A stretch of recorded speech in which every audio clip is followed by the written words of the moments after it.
नवरात्र का महीना शुरू होने के बाद 52 शक्तिपीठों में से एक सासाराम की मां ताराचंडी धाम में श्रद्धालु बड़ी संख्या में आते हैं।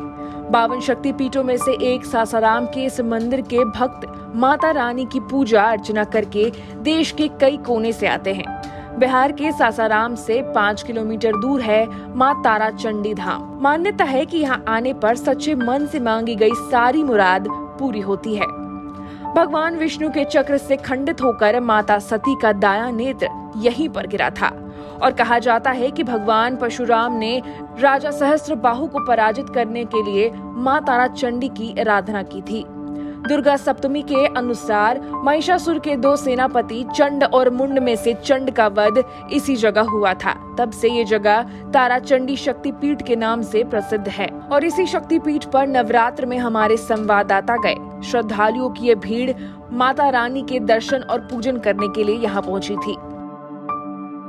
बारे में क्या कहेंगे? देखिए, 52वां शक्तिपीठ में से एक पीठ है। ये माँ का नेत्र यहाँ गिरा हुआ है, जिसके कारण ये माता का दरबार सच्चा दरबार है। माँ जो बैठी हुई हैं गुफा के अंदर हजारों हजार वर्ष की प्राचीन है। किसी ने इनकी पुराण प्रतिष्ठा नहीं की है। माँ स्वयं यहाँ उद्गम हुई हैं, वो अंग विच्छेदन के पश्चात। ऐसे में जो भक्त यहाँ आता है उनको मनवांछित फल की प्राप्ति होती है। हजारों अखंड दीप प्रज्वलित है।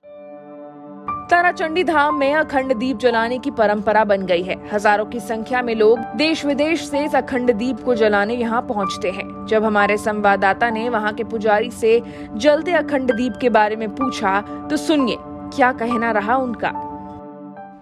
यहाँ अखंड दीप अपनी मनोकामना पूर्ति करने के लिए माँ के दरबार में 9 दिवसीय अखंड दीप जलता है, जो प्रतिपदा तिथि से लेकर 9वीं तक जलता है। 9वीं का इस अखंड दीप का विसर्जन होगा। माँ उनकी मनोकामना पूर्ति करती है और हर साल की भांति इन साल भी बहुत बड़े संख्या में यहाँ पर श्रद्धालु आए हैं, जो एक हाली यहाँ अपनी मन्नत पूर्ति होने के लिए अखंड दीप जलाते हैं। वो बार बार यहाँ अखंड दीप जलाते हैं। प्रतिदिन माता के दरबार में बड़ी संख्या में भक्त दूर दूर से आते हैं। ये माता के नेत्र की पूजा होती है। इस स्थान को मनोकामना सिद्धि देवी भी कहते हैं। ऐसी मान्यता है कि सच्चे मन से मांगी गई हर मुराद यहाँ पूरी होती है। आइए सुनते हैं कि नवरात्र में यहाँ आए लोगों का क्या कहना है।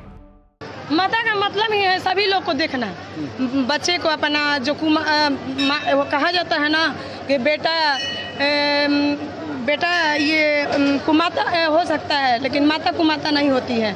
इसलिए मैं वहाँ बक्सर से, मेरा नाम नमिता गुप्ता है और बक्सर से सोनबरसा पंचायत के करसर गांव की रहने वाली हूं और मैं यहां पर हर एक साल आती हूं मां ताराचंडी को दर्शन करने, और आने से हमको बहुत फायदा है। जो मन में श्रद्धा से हम सोचते हैं वो मां हमारा सभी इच्छाएं पूरी करती है और उम्मीद करती हूं कि मेरी मां हमेशा मेरी सारी इच्छाएं को पूर्ति करेंगी और मैं मुझको ऊंचाई के बुलंदियों पर पहुंचाती हूं। बताइए, आप भी माता का दर्शन करने आई हैं? जी सर। क्या मनोवांछित फल आपको मिला? क्या माता के प्रति क्या मांगेंगी? हाँ, मेरी माता ने हम लोग को दया करती है और हम उसी दया के निर्भर से भी आए हैं। हम जिला परिषद से भी खड़े हैं और हम सोच रहे हैं कि अपनी माँ को पहले दर्शन करें और माँ हमको अच्छे काम को अच्छा तजुर्बा दिखाए।